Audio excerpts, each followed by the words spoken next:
ఉన్నతమైన ఉద్యోగాన్ని, అందులో ముఖ్యంగా విదేశాల్లో ఉద్యోగాన్ని వదులుకొని ఇక్కడికి రావాల్సిన అవసరం ఎందుకు వచ్చింది?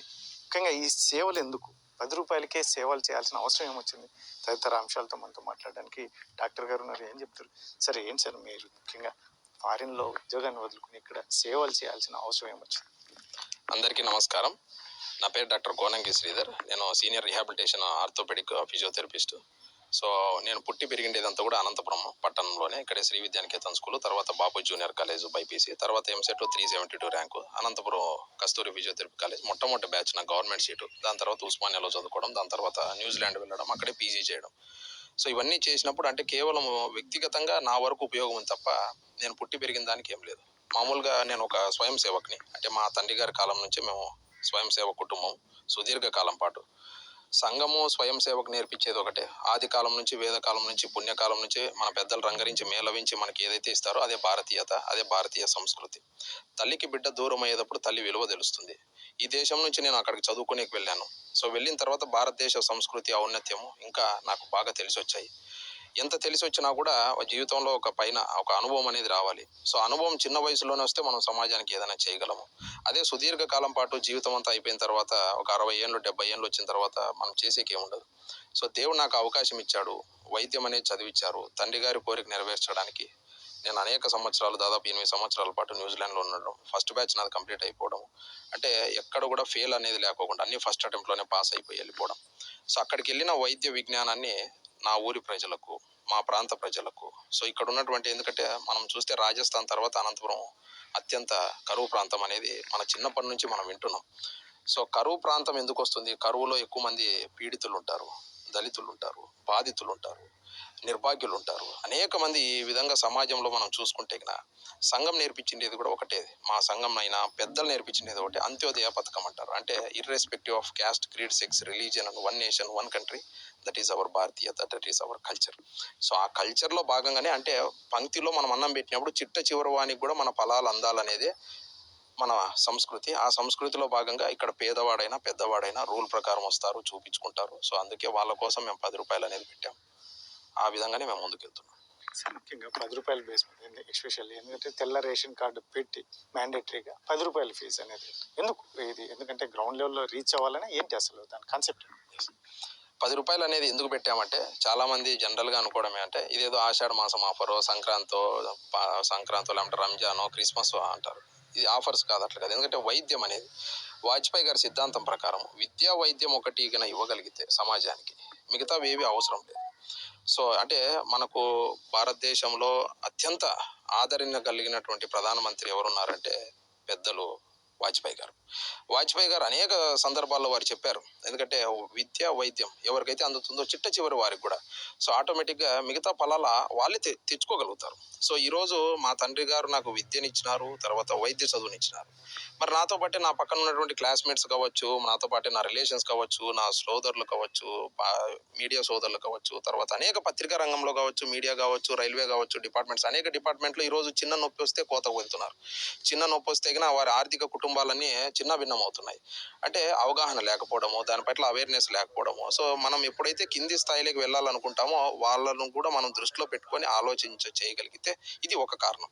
రెండో కారణం వచ్చేసి స్వయంగా నా జీవితంలో నాకు ఎదురైనటువంటి ఒక అనుభవం ఏమంటే, నేను మా తండ్రి గారి స్నేహితుడు బండిలో వెళ్తుంటే ఒక చిన్న పప్పి వచ్చి రోడ్డు క్రాస్ కావడము 2017 డిసెంబర్లో.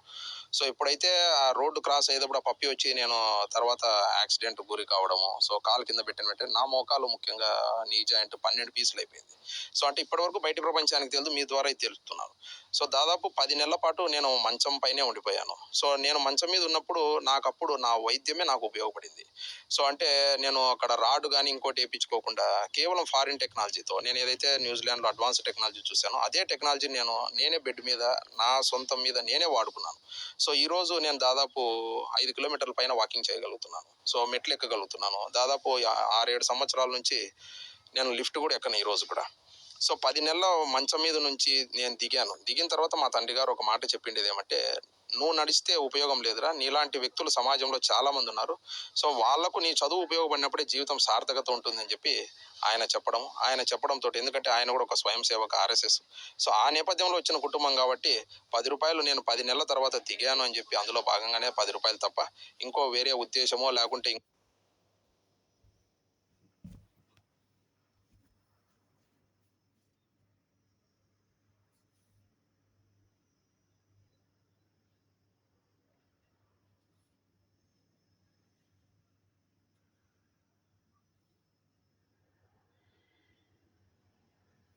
ఇంకోటి అయితే కాదు. ఈ 10 రూపాయలు ఎప్పటి వరకు ఉంటుందనే క్వశ్చన్ ఏంటంటే, నేను భూమి మీద ఉన్నంత వరకు, ఆ దేవుడు నాకు ఆయుష్ ఇచ్చినంత వరకు ఈ 10 రూపాయలు అనేది కొనసాగుతుంది. ముఖ్యంగా ఇప్పుడు ఎక్కడ చూసినా అంటే ప్రతి ఒక్కరు కాదు కానీ అందరినీ అలా అనలేము. ఎక్కువ శాతం ఎందుకంటే చిన్నదానికి కూడా సర్జరీలకి వరకు వెళ్ళడం, అనే ఎక్కువ ఫీజులు వసూలు చేయడం, ఇటువంటివన్నీ చూస్తే అందులో మీరైతే మాత్రం ఊరికి చాలా దూరంలో ఉన్నారు. పేషెంట్లకి రావాలంటే కూడా కొంచెం ఇబ్బంది. ఏం చెప్తారు సార్ పేషెంట్లకి? ఎందుకంటే ఈ సర్జరీలన్నీ అవసరం అంటారా, లేదంటే ఏం చెప్తారు దీనికి? ఒకటి ముఖ్యంగా వైద్యం అనేది ఒక పిడికిల్ లాంటిది. మీకు ఉదాహరణ చెప్తాను. ఒక చిన్న బాబు ఊర్లో పరిగెడుతున్నాడు.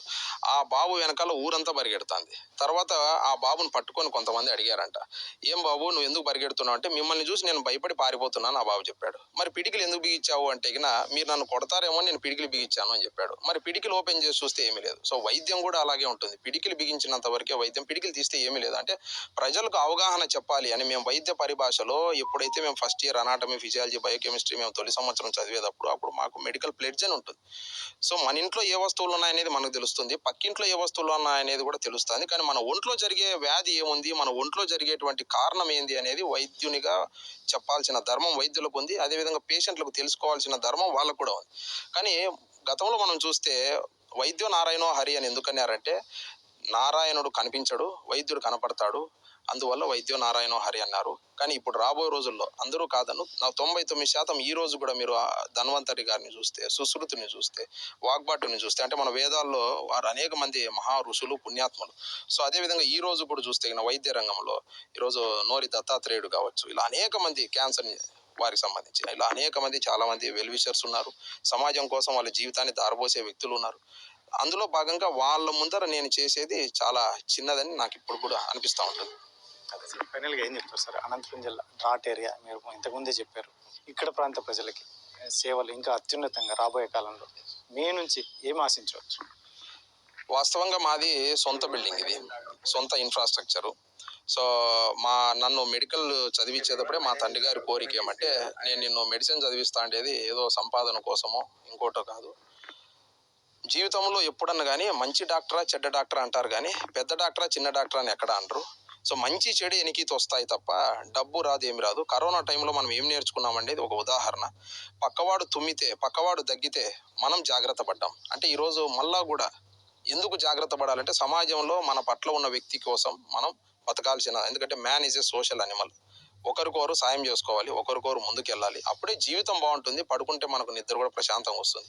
అందులో భాగంగా మా దగ్గర అత్యాధునికమైన టెక్నాలజీ ఉన్నాయి. రాబోయే రోజుల్లో ఇంకా దీన్ని డెవలప్ చేస్తాము. నా వెనక ఉన్నటువంటి వ్యక్తి ఎవరంటే మా తమ్ముడు సుధీర్ కుమారు. మూడో వ్యక్తి ఎవరు లేరు. ఇది దాతలో, లేకపోతే హుండీనో, లేకపోతే చందాలో, లేకపోతే ఆర్గనైజేషనో ఇంకోటి అయితే కాదు. కేవలం మా వైద్యాన్ని, మాకున్నటువంటి సొంత బిల్డింగ్, సొంత ఇన్ఫ్రాస్ట్రక్చర్. ఆల్రెడీ దీని పేరుతో దాదాపు 20 సంవత్సరాల వరకు మేము బ్యాంకులో డిపాజిట్ కూడా చేసాము మా తమ్ముని శాలరీ తోటి. సో మాది రైతాంగ కుటుంబం. ఈ రోజు కూడా నేను తోటకి వెళ్తాను. సో అందుకే మేము సాయంత్రం ఇప్పటి వరకు పెట్టలేదు. ఇంకా ప్రజల నుంచి ఎక్కువ విజ్ఞప్తులు వస్తున్నాయి, సాయంత్రం కూడా పెట్టమని. భవిష్యత్తులో అది కూడా ఆలోచన చేస్తాం. ఈ రోజు కూడా మేము చీనా చెట్లు ఉండే, టమోటా ఉండే, ఇప్పుడు టమోటా కటింగ్లు అవుతున్నాయి. సో తోటకు వెళ్తాను, వస్తాను. నాకు వచ్చిన సంపాదనలో నుంచి ఈ వైద్యాన్ని పెడుతున్నాను. సో అది ప్రజల్లో వాళ్ళు చూపిస్తున్నటువంటి ఆదరణ, వాళ్ళు నాతో మాట్లాడుతున్నటువంటి ఆప్యాయత.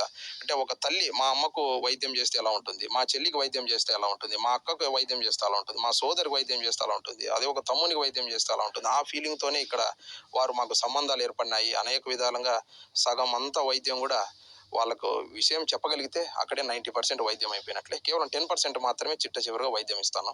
అదే దృక్పథంతోనే భవిష్యత్తులో కూడా ముందుకెళ్తాం. మొత్తం మీద అయితే మాత్రం అనంతపురం జిల్లాకు చెందినటువంటి కోనంకి శ్రీధర్ న్యూజిలాండ్లో మాత్రం అక్కడ స్థిరపడినప్పటికీ, మంచి ఉద్యోగం ఉన్నప్పటికీ కూడా తన తండ్రి పిలుపు మేరకు, ఎస్పెషల్లీ ఇక్కడి ప్రాంతానికి నువ్వు ఏదో చేయాలి, ఇక్కడ మంచి పేరు తెచ్చుకోవాలని తన తండ్రి మాటను నిలబెట్టుకునే అందులో తనకు ఎదురైనటువంటి ఒక సంఘటన. ఎందుకంటే తనే కింద పడి రోడ్డు మీద ఉన్నప్పుడు ఆలోచన చేసినటువంటి నేపథ్యంలో తన ఏదైతే ఉందో వైద్యం అనేది నాకే కాదు ఇక్కడి వారికే ఖచ్చితంగా ఉపయోగపడాలనే ఒక ఆలోచన అనేది ఈరోజు ఈ రకంగా అనంతపూర్లో హాస్పిటల్ ఏర్పాటు చేయడానికి దోహదపడింది. మరొక వైపు ముఖ్యంగా ఏదైతే ఉందో పేదవారికి అతి దగ్గరగా వైద్యం అందించాలనే ఉద్దేశంతోనే తెల్ల రేషన్ కార్డు మీద 10 రూపాయలకే ఇక్కడ సేవలు అందిస్తున్నాం. ఖచ్చితంగా రాబోయే కాలంలో ఇటువంటివి ఇంకా అత్యున్నతంగా ఉండడానికి ఖచ్చితంగా ప్రయత్నం చేయబోతున్నాం, చేస్తాం కూడా అని చెప్పి సొంత ఖర్చులతో, ఎస్పెషల్లీ వాళ్ళ తమ్ముడి సహకారంతో ముందుకెళ్ళబోతున్నాం. రాబోయే కాలంలో అనంతపురం జిల్లాలో ఉన్నటువంటి వ్యక్తులకు మెరుగైన వైద్య సేవలు అందించడానికి ఎప్పుడు సిద్ధంగా ఉంటామని కోనంకి శ్రీధర్ చెబుతున్నటువంటి పరిస్థితి. Camera person Sudhakar Challaki Naidu RTV Anantapuram.